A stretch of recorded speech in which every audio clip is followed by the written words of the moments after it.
Good afternoon and welcome to A Gathering Place, brought to you by the Gullah Chamber of Commerce. And today's topic is Start a Revolution, Grow Your Own Food, Part 2. We've already had one of our special guests on with us about a month ago, but we're really excited because she's coming back, and I want to welcome Zenobia Harper. Hi, Zenobia. How are you doing today? Hey, Marilyn. How you doing?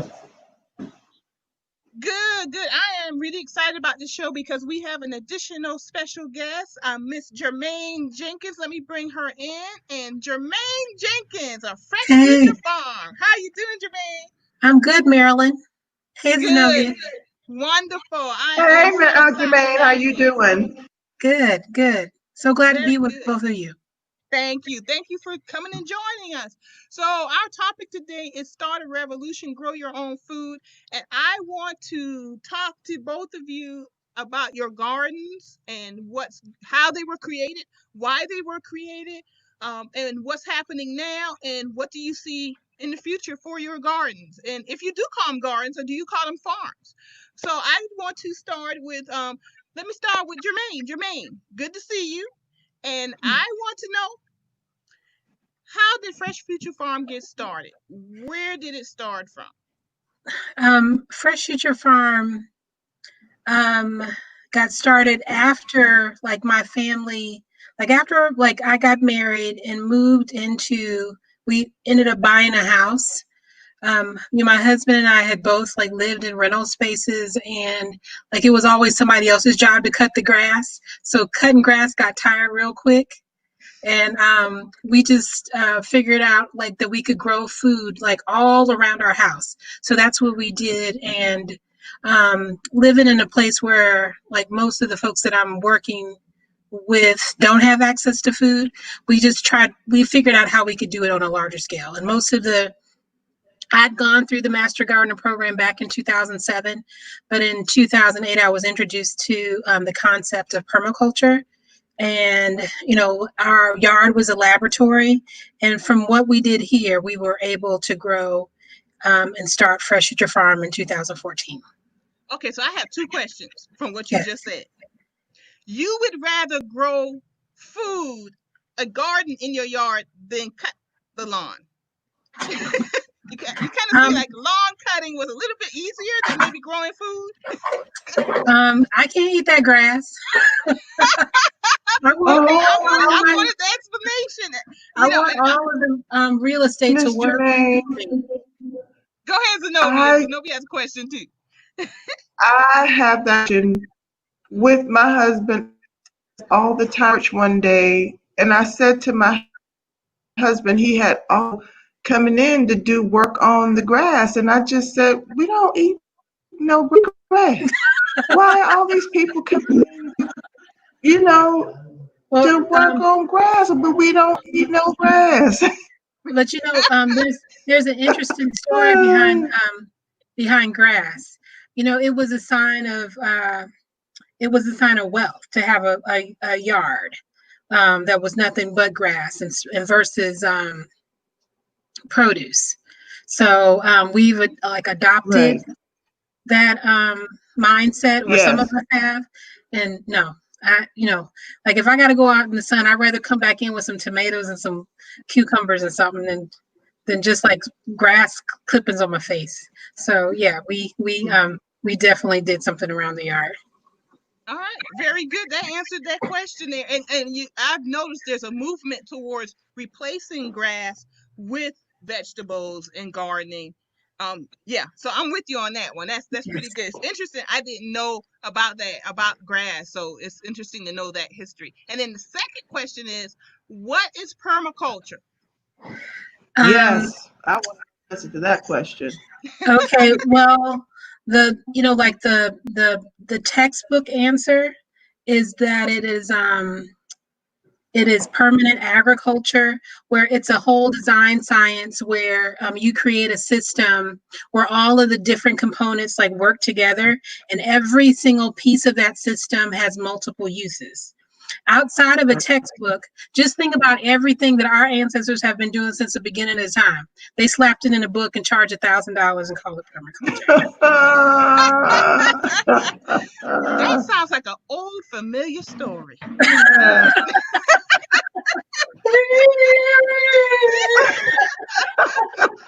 I told uh, y'all this is gonna be a good show. I told y'all.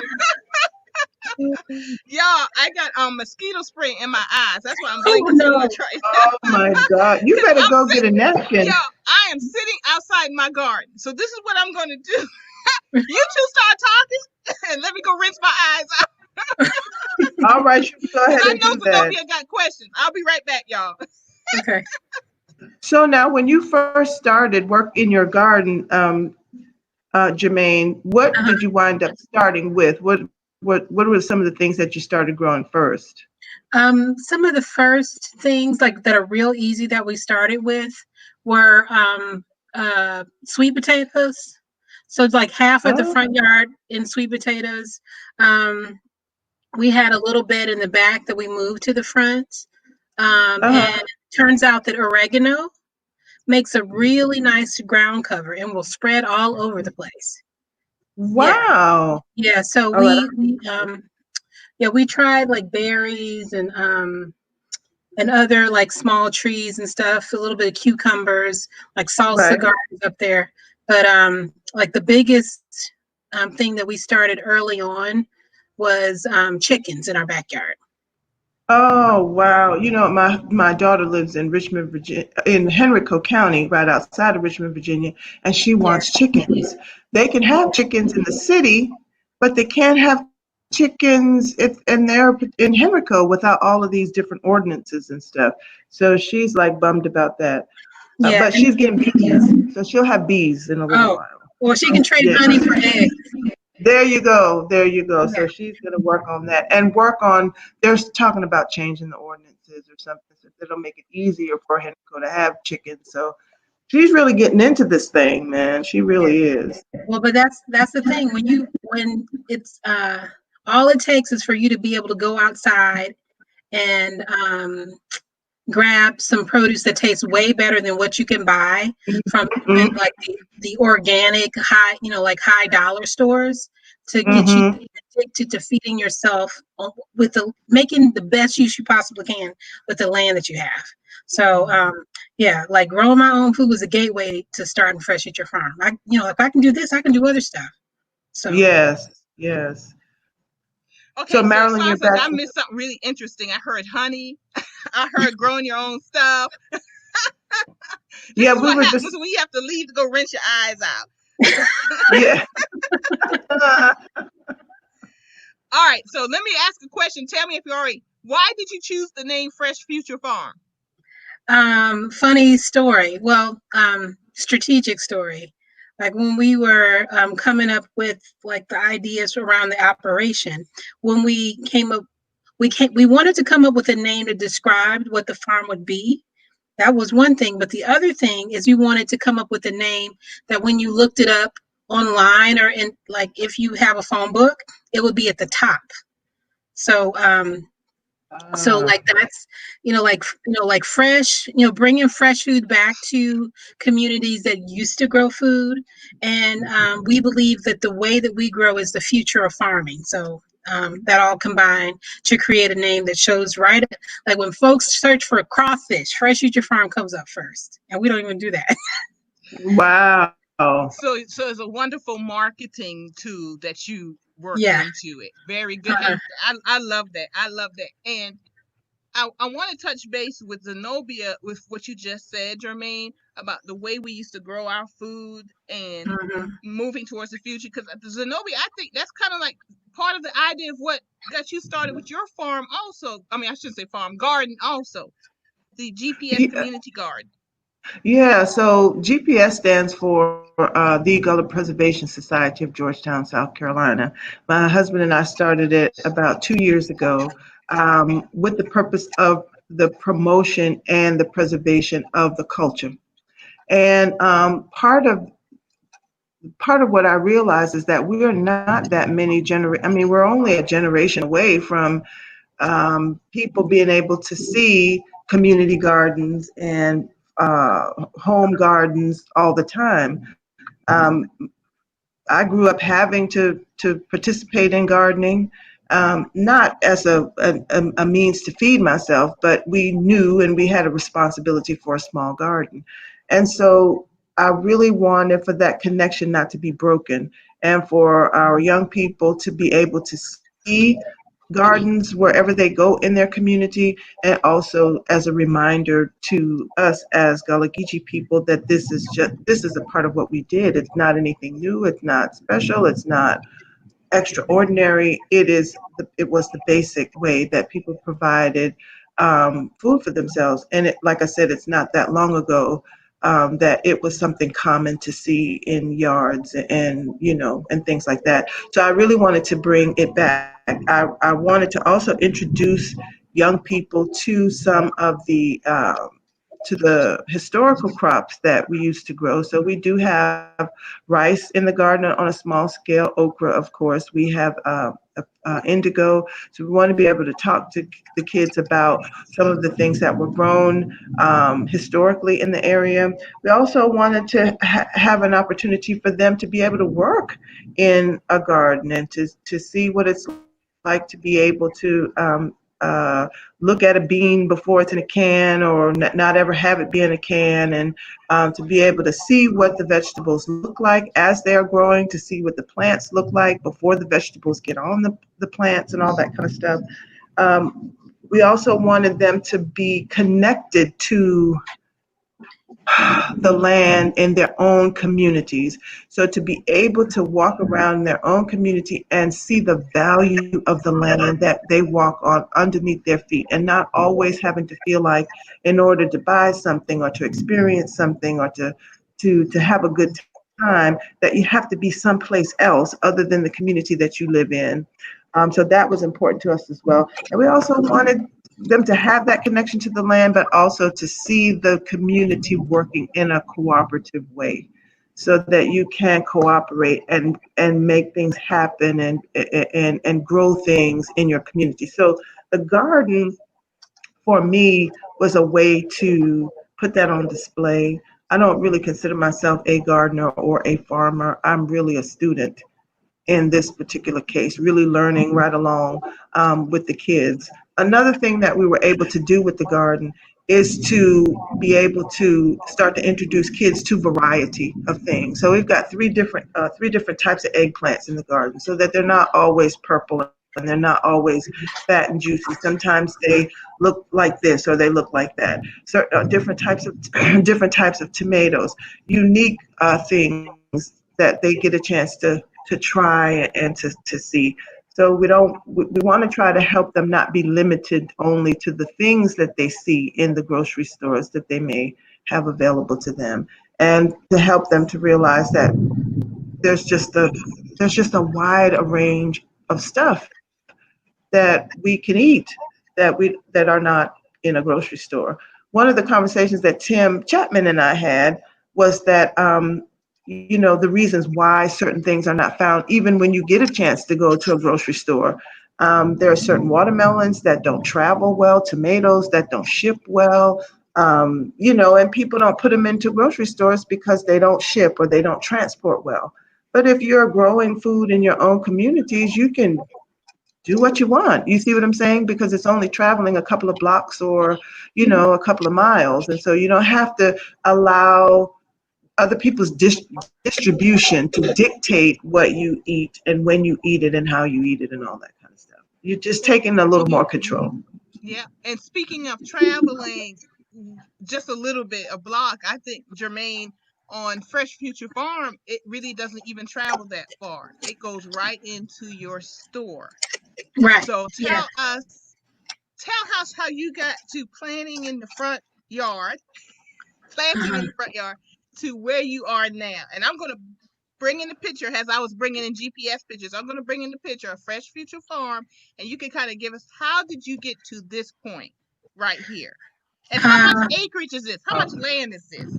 It's not even a full acre. It's 0.8 acres.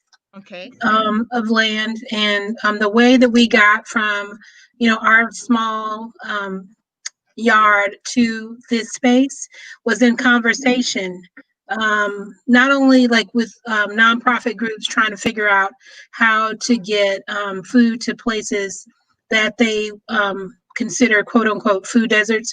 We prefer to use the term food apartheid because we believe that limited access to healthy food and like a healthier quality of life and is food apartheid. Mm-hmm. So that's a term that we prefer to use. But like on my block, I would be out there working and harvesting stuff, and kids would walk past and say, "Is this a farm?"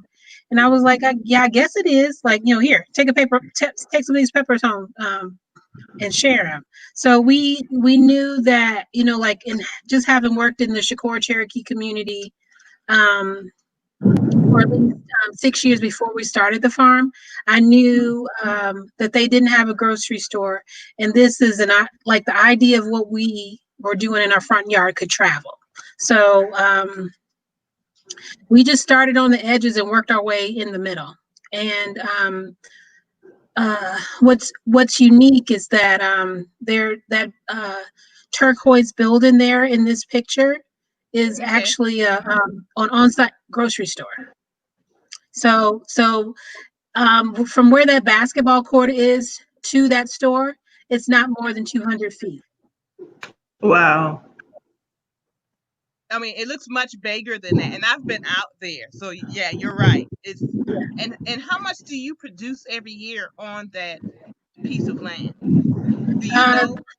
we like that's something that we have like been working with universities and stuff to kind of help us calculate. I can tell you from the time that we opened that store till right before COVID-19, we'd sold or distributed 16 tons of groceries. Wow. Oh my So gosh. is that from when you first begun Fresh Future Farm, or just this year? No, that's What's the from time? 2000. That's from like May 2016 till about February of this Wow. year. Wow, Yeah. that is a wow. That's Um a big wow. that's Yeah, a big wow. because it's not a farmer's market; it's a grocery store because all the traditional grocery stores in the neighborhood had closed, and the last one, Winn Dixie, closed in 2005. We didn't open this thing till 2016, so that's 11 years that folks went That out they without. mhm. Yeah, Mhm. so we figured out something, and our hope in starting this is it's a model that can be replicated in other places because like every neighborhood is excited when they get a Save-A-Lot, but a Save-A-Lot costs $6 million a year to operate. Um, what we do, what we do in this space is like less than $500,000, and that's paying people that live in the community living wages to do the work. Wow. So it's staying in the community. It's not even Mhm. going out, because when you have a Safeway, a certain or whatever grocery store, a certain percentage of revenue goes out of the community. And I Yeah. couldn't speak with grocery stores, but I believe with retail, it's upwards to like 86% of revenues go Wow. outside the community. So Um, it's go ahead. yeah, and that's what is that called? Capital leakage. I think is what I I learned. Yeah, something like Um, that. Yeah. yeah, Hmm. yeah. So, and I while we were growing food in our yard, I was the primary like chauffeur taking my kids to and from schools outside of the neighborhood because all of the public schools in our community, elementary through high school, were failing. So I was spending money like buying the quality stuff that we sell at the store and Hmm. propping up some other well-to-do neighborhoods economy while Yeah. ours was suffering. So the idea is let those dollars circulate where and the quality food circulate where it's needed most. And the nutrition also stays in the neighborhood also, Yeah, because when yeah, you transport, you lose the nutrition. It's right. kind of like buying a car. It depreciates the moment you drive off that lot. Well, food does Exactly. also in nutrition. It depreciates, and it Yeah. has already depreciated because they're shipping it or trucking it from it could be a whole nother country that they're shipping it Hmm. into. And so Well, by the time you get it, that's why we lack taste and we lack a lot of the nutrients that we need. But right here in your neighborhood, I mean, you have your own neighborhood grocery store, and I'm telling you, I'm just totally ramped up about this. I always have been. Even when I worked in Charleston at Federal Healthcare Network and heard about the work you were doing, I was like, this is just so cool. It's like one of my ultimate dreams. Zenobia, you got any questions? I know you got Yes. some thoughts. No, I mean, I just think that it's awesome. I don't know whether or not we have the same kinds of issues because Georgetown, I would imagine though that when you go out into the more rural communities, grocery stores are fewer and far between. But I just think that it is awesome, and the amount of food that you all have been able to distribute over that period of time is amazing. I mean, that really is amazing. Well, In less than an acre. And you know yeah. what's even more amazing, Zenobia? I don't know if you know this, but I'll let Germaine tell you more about it. But this stuff is not grown directly in the ground. Oh, Yeah, see, you grow okay. yours in the ground. I'll let Germaine explain Yes. why it is not directly in the ground, and what does she do to grow her food. So Germaine, I'm gonna let you answer that Yeah. one. Okay, well, just going back to that like permaculture example again, while I was kind of like watching videos, going to YouTube University at my house, I saw a video where like folks were harvesting sweet potato that was grown on a concrete slab. So I was like, wait, so you can grow on top of like a solid like bed like that. So I did the same thing in my backyard, and then just figured like if I could do that on concrete, like what would happen if I planted trees above the ground. And like every tree, all these trees that you see in this graphic around the high tunnel and the chicken coop and stuff, like some are the ones that you still see that are prevalent here are perennials or are banana trees. Yes. Before it got too cold, but like the whole space is surrounded by fruit trees and bushes, and so like if I plant a banana tree, it takes me maybe what 10 minutes, no shovel, because I just put cardboard down on the grass, put Mm-hmm. a overlap or put wood chips on top of that, mound a little bit of soil, stand the plant up in the soil, and then mulch the soil, and I'm done. What? So when you say mulch, is the mulch the wood chips, or is that a different material from wood chips? You can use, we used to use like straw, but our last order of straw, straw costs money. Like there were still seeds in it, so we were pulling grass out Oh of yeah, yeah, our yeah. bed. So we just switched, and all we use now, like, is wood chips, because wood chips are free. So I just got wood chips actually from GPS Community Garden. Hey, Zenobia has a big pile, and so I'm growing a garden here at home, and it's all potted. And I've been paying yeah, attention to you, Germaine, because I've done my wood chips on top of the pot mm-hmm, to hold the water in. right, So you tell me the exact term for that. But I went to Zenobia, and she very graciously allowed us to get some of those chips. And my neighbor is also planting. Also, she has more beds and stuff. But our plan for next year is to prep a bed and do exactly what you're talking about. Layer it with the cardboard. So I have plenty of cardboard. Friends and family have been donating cardboard boxes to me. We're going to do the yeah, straw, and we're going to do wood chips. But our thought was, because I have so much soil now yeah, that I've bought, can we still use that soil? Would you yeah, recommend that? Okay, that yeah, yeah, good. because So we we're on the like, right track, because that's what we were yeah, going to do. Mhm. yeah, because you see like these rows, like between the buildings and stuff. We did the same thing that Mhm. we would do with the fruit tree or a fruit bush.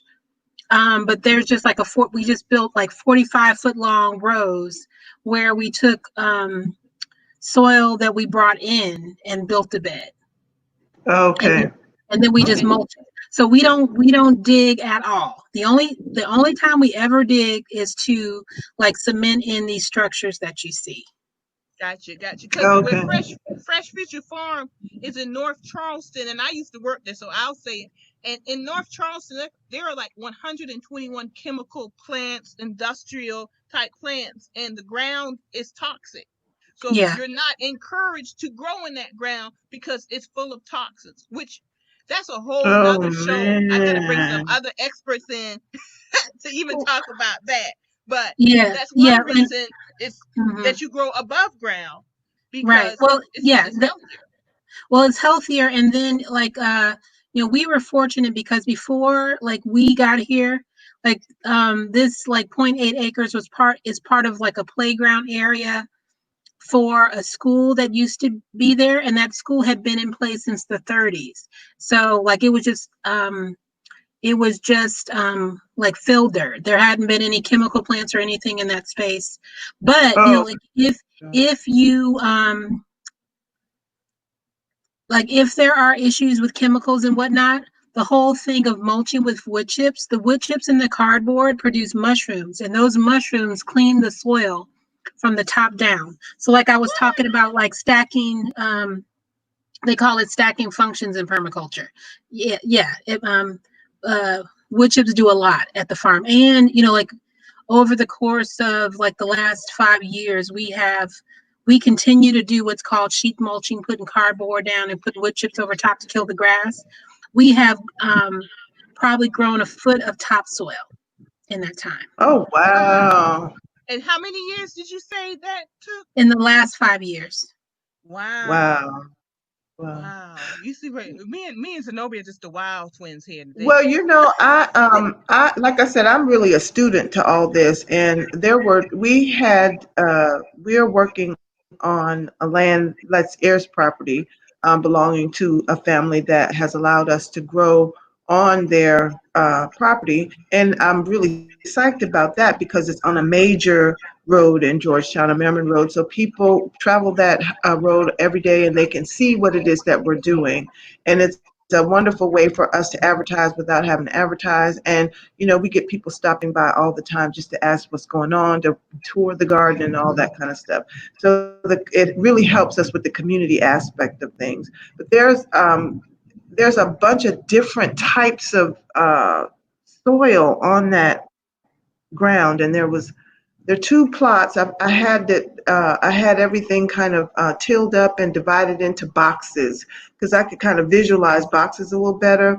And some of the things that we're doing, um, or some of the places are really has a lot of clay in it. So I really was thinking about doing raised beds next year on those areas, and I was thinking about doing that whole cardboard box and mulching thing in those two boxes.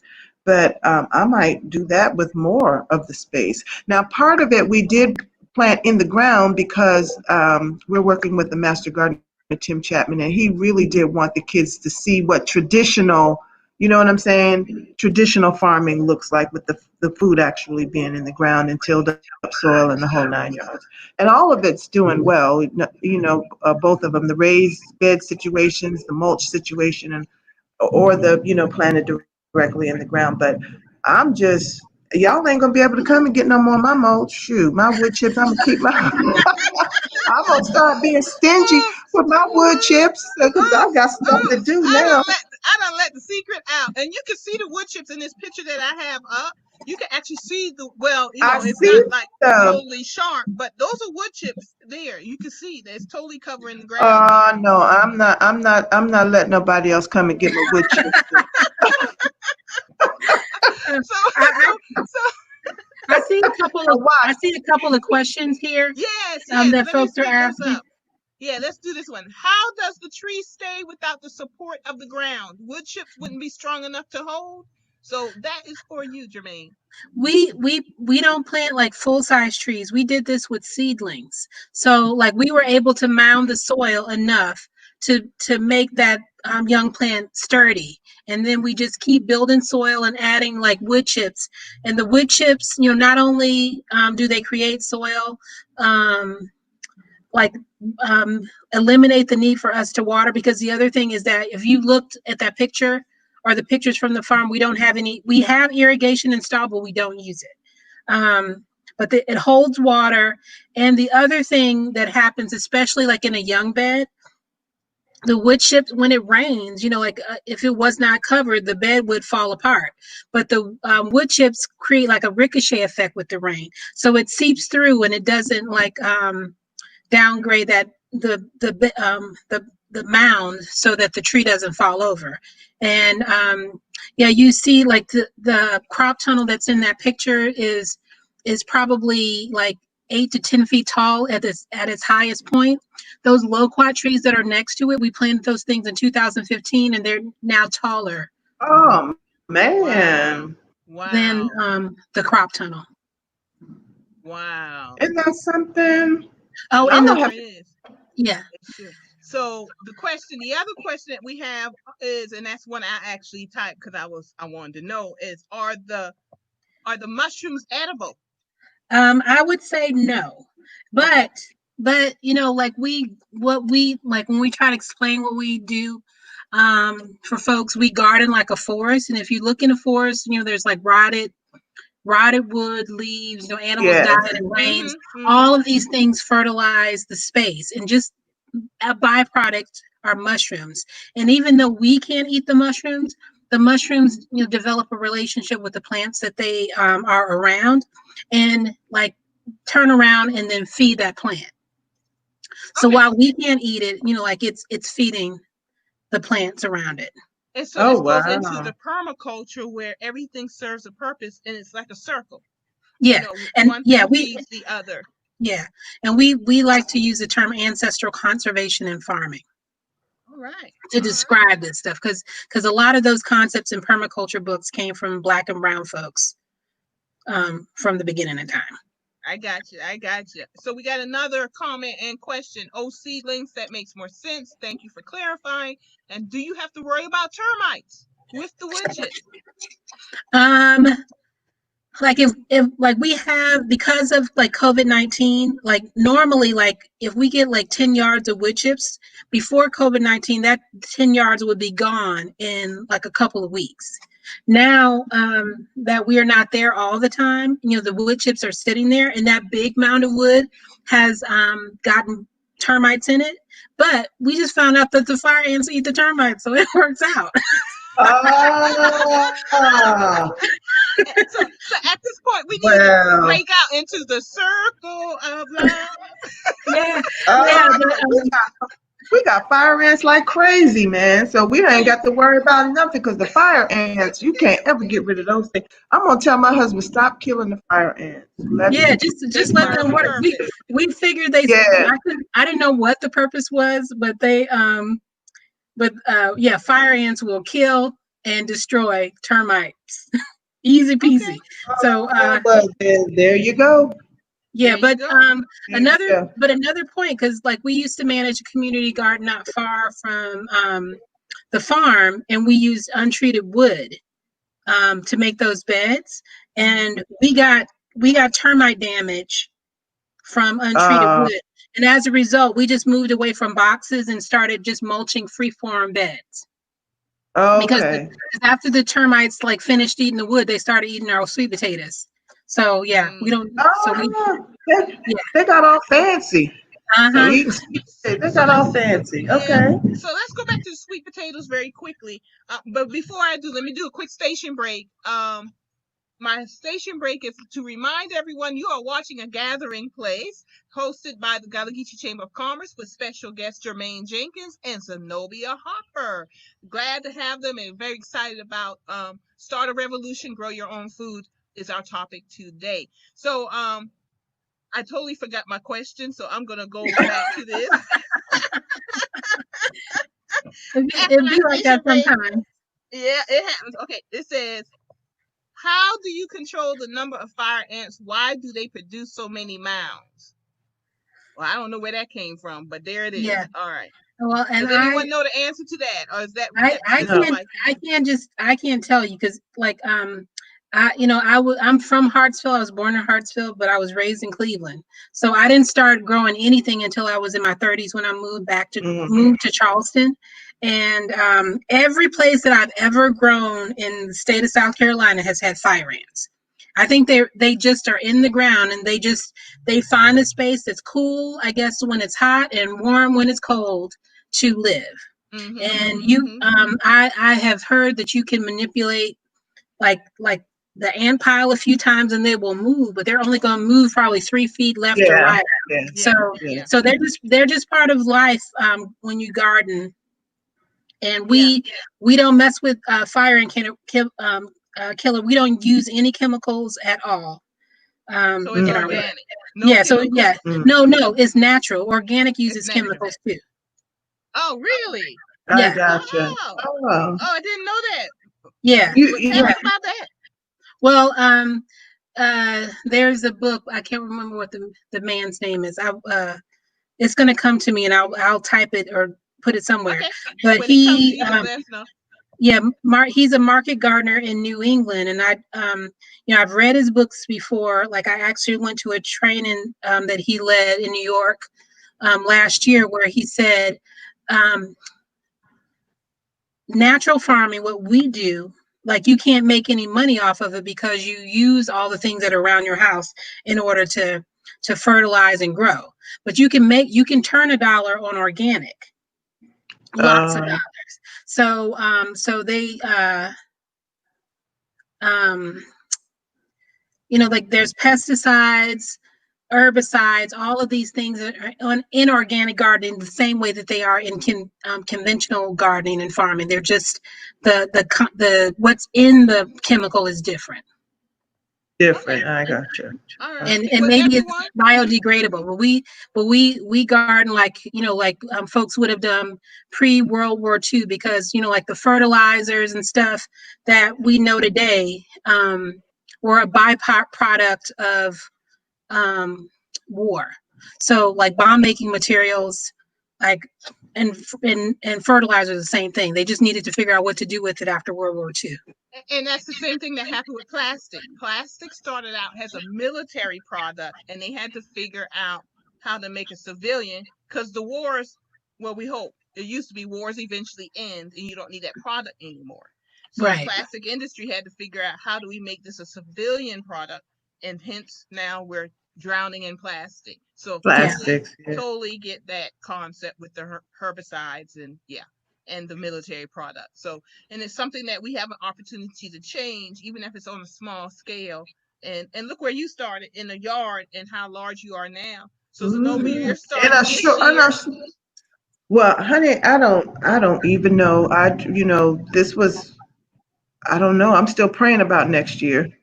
I'm committed to like a pumpkin patch. I want the kids to have a cool, Charlie Brown, Great Pumpkin Patch this year, and that's all I'm committed to. I don't know. I want to see how far the community will take it. I'm hoping that it will catch on, and that even if it doesn't continue to manifest itself on that particular piece of property, that people begin to think about their own food, what they consume differently, and want to grow stuff, even if it's just on a small, even if it's just on a small scale. I'm just wanting people, and also for people to be able to figure out ways to deal with land. There's so much land in a lot of our neighborhoods that people are not doing anything with. Some heirs property that's just a bone of contention. People fighting over who owns it more than the other part of the family. But absolutely nothing happens on the property from year to year, except taxes are being paid or not paid.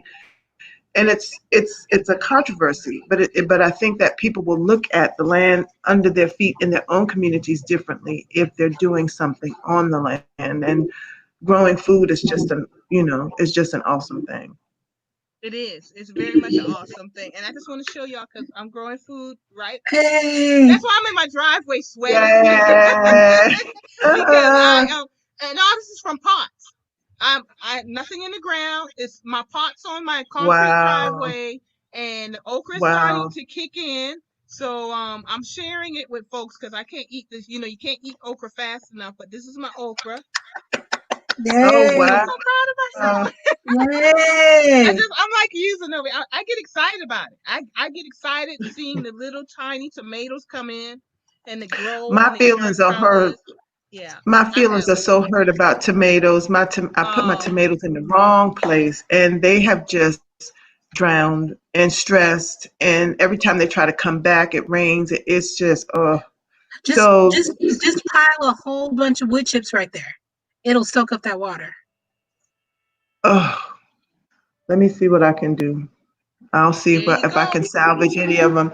But but everything else in the garden is doing doing fairly well. But that's one of the things about putting it in the ground. We just really didn't know what, you know, different parts of that. We have about a half an acre.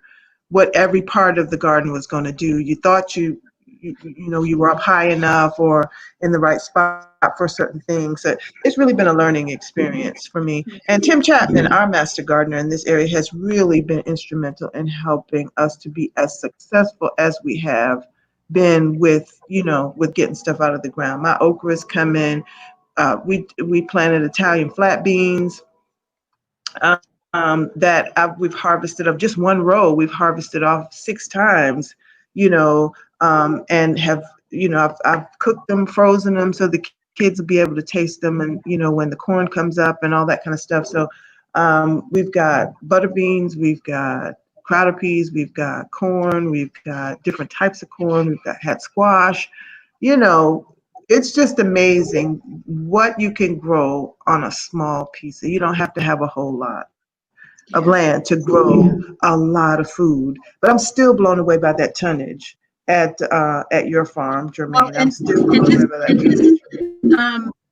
just to clarify, we are a grocery store, so that Okay, includes groceries, like milk, eggs, I butter, gotcha. stuff like that. So not just produce. I would say like produce is maybe like 10 to 15% of what we I sell. gotcha. My But husband you, is Well, hollering in the produce back. that we grow is 10 to 15%, but produce sales Okay, probably make up 50% or more of what we. okay, and and okay. and Jermaine is also very good about supporting local artisans, the handcrafted items that people are making locally Mm, also. Yeah, Hmm. yeah. Yeah. Oh, We so I can take carry that picture. Go ahead. I got a picture. Go ahead. we yeah, we like Motherland Essentials is a local soap maker here, like who would supply our store with some of her like delicious like smelling soaps. You want to eat her soap, it smells so good. Um oh wow. but we have carried like jewelry from somebody. There's like we paid another artisan to like do a logo on some of our hoodies for us. We our store is closed right now because you see that it's a smaller building and we just want to keep our Yeah, yeah. customers and our staff safe. So we deliver groceries twice a month in the neighborhood. But Oh, that's nice. we've hired black chefs to come in and prepare like some value added item to go with like the basic groceries that we distribute. So yeah, it's a mix of stuff, and we want to get to a point where instead of like having to procure like a nationally sold spaghetti sauce as an example, we would Yeah, love yeah. to work with farmers and food entrepreneurs to be able to get a product that is like got wholesale licensing so we can sell it in our store. All right. Oh Very good. wow. So big Okay. plans for bigger and better things. We have another question from our viewing audience, and it is from April. Hi, April. How are you doing? I have missed this, but what types of plants do you suggest for indoor gardens? So, is that something to eat, April, or just to enjoy what plants bring us, refreshing the air? So, we'll just take it as maybe something to eat because we like to eat what we grow here. We eating Yeah. folks here. Mm-hmm. Yeah. Well, and I don't have much experience growing food indoors, but I know that you can get away with like spring onions and some herbs because well the spring onions produce a bowl, but you can just eat the green tops, and forever and a day. And then Mm. herbs only produce leaves, so you can get away with not full sun to grow those. But yeah, like 100% of the growing that I've done has been outside. Very good. I have no.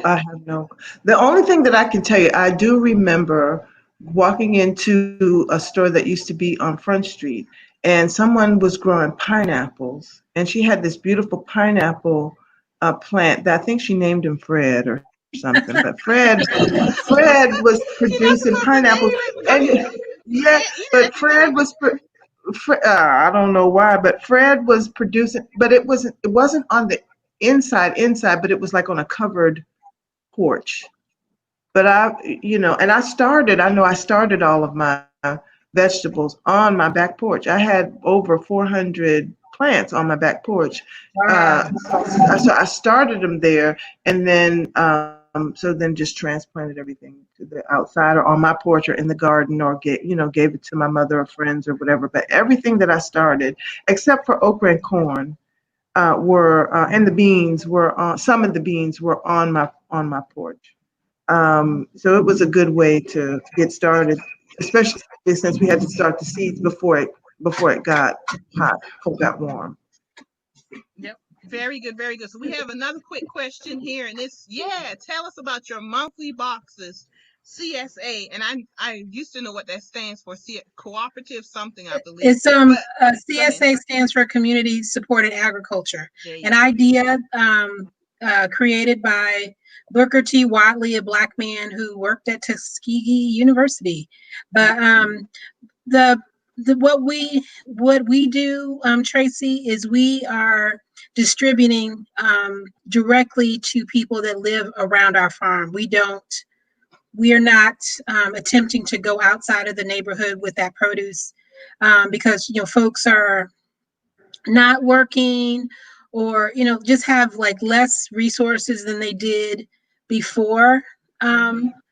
the pandemic. So we support folks by doing grocery deliveries twice a month.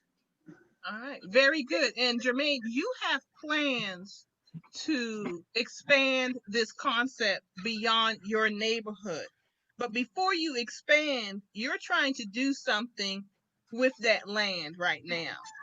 And I think, and I actually was I like to say I was part of this. I made a donation and I did a video, but you did a Kickstarter. It was a Kickstarter you did it on, a Yes. fundraiser last year. Hmm. And tell us about that. How much did you raise? And then tell us what's going on with it right now. Okay, well, thank you so much for being one of those first like pioneer videographers to promote our Yeah. Kickstarter campaign online. But it was launched a year ago last week, June 24th, 2019. We set a goal of raising $60,000, with like 45,000 ish of that to buy the land that we are leasing right now, and the rest to make infrastructure improvements. And we were able to raise $72,500 via Kickstarter. Our challenge right now is that we had that money in the bank since last August, but the contract that we received from the folks that we're supposed to work with just had some deed restrictions beyond like right of first refusal that limited like that land's value to us. So we are negotiating. This has been a long haul. And there was a story that came out on Juneteenth about the fact that we still, even though we've had the money, it's collecting dust in the bank, we still have not been able to buy because we are waiting for a clean deed in order to make that purchase. So for Wow. clarification, It's a struggle. we're going to get into this because I want people to support you because Yes. I truly believe in ownership, in Yes. particular land ownership, but business ownership also, because this is a business. I mean, Right. it's a social impact business. You're giving back to the community, but it's a business. Um, Right. so who owns the land right now? Who just owns it? The city of North Charleston owns it. Okay, yet they are not directly negotiating with you. They sent you to a second party. Yeah, there's another white-led nonprofit in the neighborhood called Metanoia, and the If you saw that basketball court in the graphics Yeah. around the farm, and I told you it's part of a school, there is a vacant school building that's out of this frame, and Metanoia is wanting to buy that and redevelop it for different uses. And for some reason, the city, rather than just subdivide it from the jump and just let us buy the part, they're having us negotiate with Metanoia, and we have not been successful in getting a clean deed So neither in a one year. of you, so neither organization actually owns the land. The city No, owns the land, but right? they've designated Metanoia, I'm hoping I pronounced that correctly, has the organization that you need to negotiate, but they don't own the land either. No, And no one knows why the city just did not outright say, you have the money, here it is, sign a deed, we exchange the money, because that's doing business, and right. your owner. So they sent you to negotiate with another organization that doesn't own the land either, but because they sent your organization to negotiate with them, they actually kind of put them in a controlling position. That is correct. Okay, so Over some land they don't own. Right. yes, okay. So we know this is local Oh, politics and everything, and you may not be able to say it, but I don't live in North Charleston, so I can say it that that does not sit well with me. As Well, our mothers and grandmothers used to say, it doesn't sit well with me. and Okay. that was, that was interesting because like while we were running the Kickstarter campaign for those 60 days, like half of the calls we got is like, why do you even have to buy that land given the work that you had done in the community? Because you're producing. You are Yeah, producing. Go ahead. and creating jobs and paying like living wages to people that live in the neighborhood or lived in the neighborhood, because like housing is a whole nother issue. But Mm-hmm. yeah, so like we have engaged, negotiated unsuccessfully up until this point, at which time we decided it was important to let the public, because we're trying to explain to our backers why they haven't been invited to a deed party yet, and it is out of our control because the city made the decision for us to have to deal with Metanoia instead of city council and those folks that work for the city. So we so so let me ask this question, Germaine. What mhm. is in what is the what is the benefit to metanoia to hold up this whole process? I mean, do they have this what uh, Marilyn knows my mouth. I'm trying hard not to I'm trying hard right now. What is the advantage to them to hold you up when they don't own the property and they're not doing anything that you're doing, and you on one side and they on the other side? What what's the purpose for them to be in the middle? I don't understand the purpose, but I'll tell you that they made an effort to like shift these decisions to the city, and the city like shifted those decisions right back to them. So uh, yeah, So they so got you going in circles. um, all the circles, and our lease ended last September, and we raised the money a month before that, and we got an extension on the lease that's up. The city council in North Charleston made the initial lease to us in September of 2014, even though the paperwork says July. So technically, like if you look at paperwork that's sitting at the city of North Charleston, our lease is up this coming month, and we have the money since last August.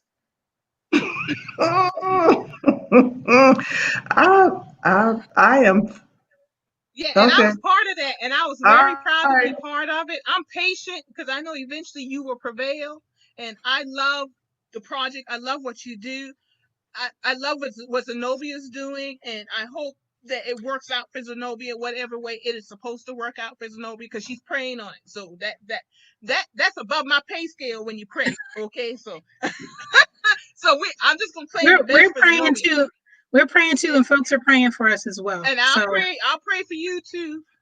So we'll see where both goes. But what I have put up on here is the website for North Charleston City and the mayor's office. This is the mayor's phone number from their website and the mayor's email address. And I am encouraging people to call and email the city of North Charleston, Mayor Keith Summey, Summey, and let them know that they need to sell this directly to Fresh Future Farm. That's the bottom line. And I've been reading the newspaper articles about this situation, and the city never comments. They're not responding to any inquiries from reporters. So I it's not sitting well with me. I'm not going to say why. We can all kind of figure out why, but that would just be guessing because the city hasn't said anything. So that's all right. The people need to say something. When you have community-based organizations such as GPS, such as Fresh Future Farm, we need to support these organizations. And I brought them on to tell us about gardening because that's what I love to do. I love fresh food. It is good for us. It's really getting back in touch with who we are. So we need to stand up for organizations like this. So I've got this email here, I got the phone number here. If you forget that, go to their website, northcharleston.org, and call the mayor. I'm putting a call to action out. Call the mayor, email the mayor, and tell him, it's very simple. Sell the land to Fresh Future Farm. That's it. yes. Yeah, and folks need to show up to city council meetings and tell them the same thing. Sell the land to Fresh Future Farm. Stop playing games. Because you are impacting your community in a very positive way. And you can tell when I get passionate and hot about something, how I react. So, yeah.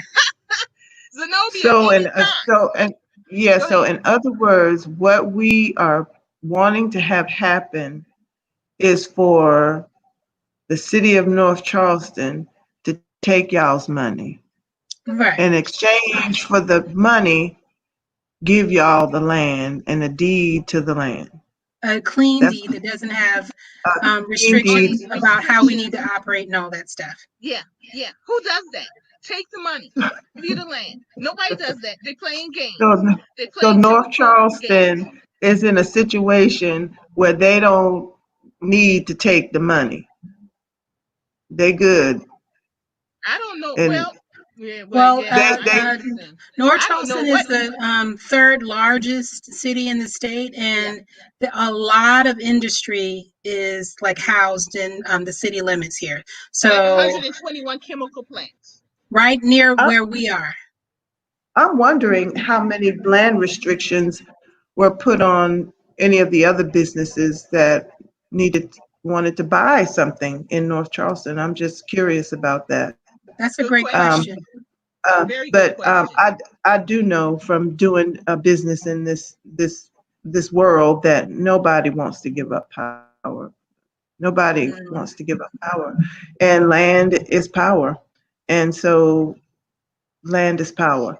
Money is not as powerful as the land, and you're telling me the proof of that because you have the money, and they won't give you the land. They won't sell you the land. So don't people out there, don't be fooled about what and who is where, what is power and what creates power. Nobody wants to give up power. And that is absolute proof of that. If you got the money and they don't want to give you sell you the land, I don't even want to say give, sell you the land, something ain't something. Well, and you know, like I said before, like we want to be a model that's adopted in other places. Even it could work where you are. It can work in rural spaces that don't have grocery stores. And in order for it to be sustainable, all of those places need to own the land. Yeah. So yeah, we're not going to take a bad deal that we wouldn't want anybody that like we train to do. So we're not going to take that. We're not going to take a bad deal. Dang, man. Very good. So how is the community reacting to this, Germaine? I'm in Georgetown. Zenobia's in Georgetown County also. She's up in Litchfield, Pawleys Island, but we here. This is home. We get you. This is home. You know. Yeah, no, my email, our DMs on social media have been blowing up. Folks have already, we put out when the article came out on Juneteenth, and if you want to like know more about like what's going on, Charleston City Paper put out an article on June 19th about our fight for the land.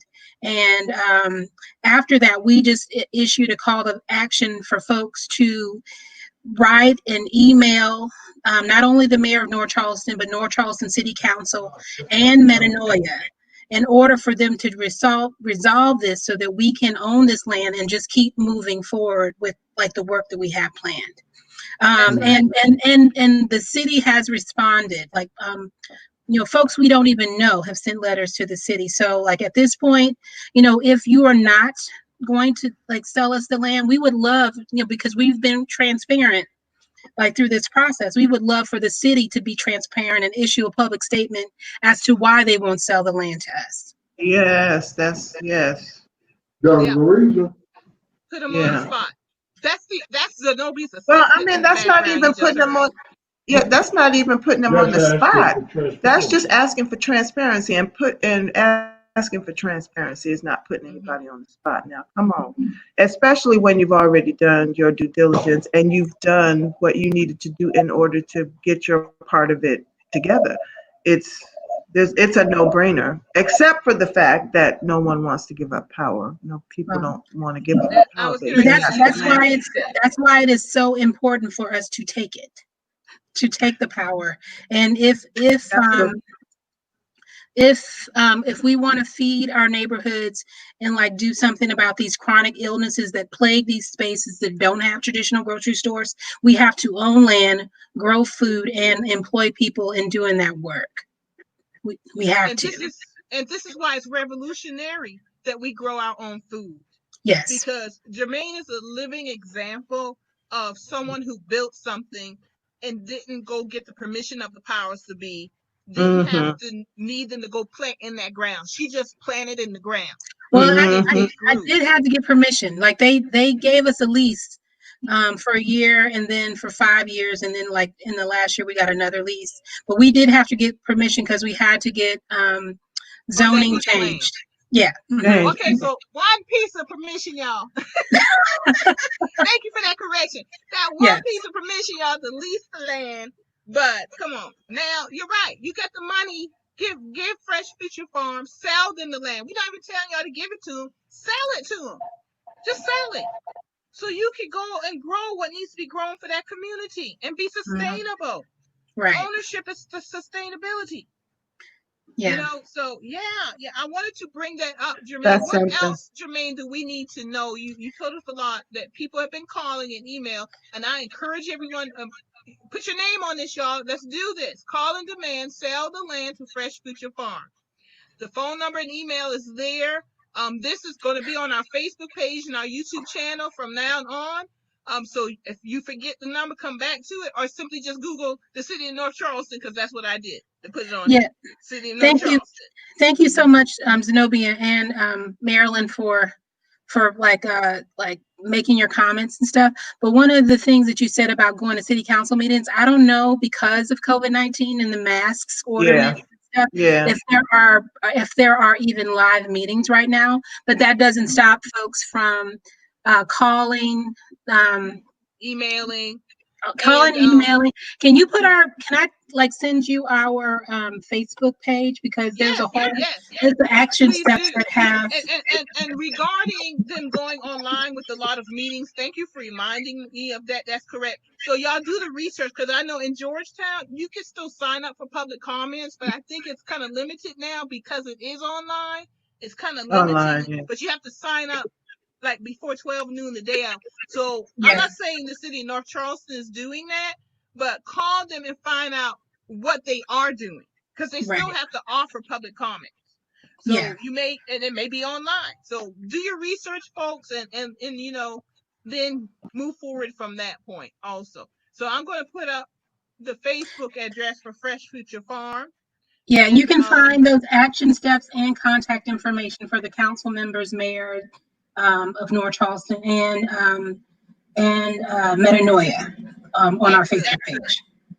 Excellent. So folks, go to their Facebook page, Fresh Future Farm, and it'll give you the action steps there. Very good. Thank you. We're gonna do that, and we'll share it on our Gullah Geechee page also. I'll Thank you. just steal it off your page Okay. and share it and everything. So thank you for joining us, Germaine and Zenobia. Some last words from you. Yes. Anything you want to share with us? And I'll come help Well, you do the mulch around the tomato plants if you want to do that. thank you. I go out there, Germaine. I pick some Um, beans. Yeah. I just want to say that it was wonderful to meet you, Germaine. And when all this is over, we really do have to uh, come out because, like I said, I am a student of this right now. But whatever we can do as a community to support each other and to support ourselves and to know and to understand that it really is our responsibility to do that. But to have the expectation that people will come and save you is not, it's not a good expectation. So Well, it's wonderful to meet a young person that is out there, wearing her cape and saving herself. Dag nabbit, that's what we that's you know, that's what we're well, supposed to be doing. And we well, like people like that. yeah. We got I to may uplift. still be sort of a tenderoni, but yeah, I'll be 50 in 6 months. So Girl, you younger than us. Listen to me. Is it that soap that young lady? Because your face is freaking flawless. Oh um, my God. Well, I'm not yeah, gonna You say. will be 50. You will be 50 when? January. Get out of here, girl. You're telling a lie. You're like 35. Is she a baby? They did not have microwave ovens or ATM machines when I was born. That all that stuff came when I was a teenager. Oh my Black and white gosh. TV with the knobs and everything. Very You look good, very fabulous. good. You look, She does. yes, you And look look at it. Is fabulous, that good honey. food? It's Is that it's good food? farming and gardening Yes, that's Mhm. true. That's In true. that That's soil. and jeans. There you go. That There you well, go. that's true. You obviously have some fabulous genes, girl. Fabulous genes. But keep it going. Much love and much respect to you for the work that you are doing. And as soon as it's safe to do so, hubby and I are coming down to And just learn some more. yeah, and that's part of like the next phases of our work is to teach more people because we're getting requests from around the country to Wow. teach folks how to do what we're doing, like no irrigation, using mulch and all of these things to grow like nutrient dense foods. So we want to train, but the other thing um, that we've done, and we want to encourage you to participate in that as well, is we like hosted the first ever Black Farmers Conference in the state in Yeah. 2018, and then we did a Okay. virtual one this year. But we also like hosted a coalition meeting for Black farmers. So Okay. there are opportunities to engage and learn. And as somebody who grows food, you never stop learning. My mentor was in his True. 70s, and it continues to learn something new every day. That's a beautiful thing. And it really is. I love it. I learn something new every day too.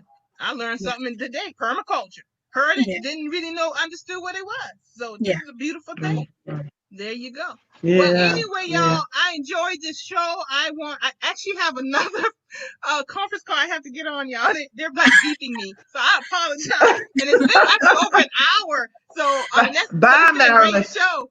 So I want to thank Bye, Zenobia. Marilyn. Bye, Bye, Zenobia. Marilyn. And I want to thank Germaine, Zenobia Harper of GPS Community Garden, and Germaine Jenkins of Fresh Future Farm. Thank you for coming on a gathering place. And this Friday is We Network, folks. If you want to register so you could pitch your product, service, your business, register on our Facebook page for We Network every first Friday of the month. We'll see you later. Thank you, Germaine. We'll be in touch. Take Keep care. us up You. to date. And Nice meeting Zenobia, you, Take thank you Zenobia. care. too. Nice to meet you too, darling. All Okay. With right. your Good night, y'all. 50-year-old, 35-year-old looking self. Bye. Bye. Bye.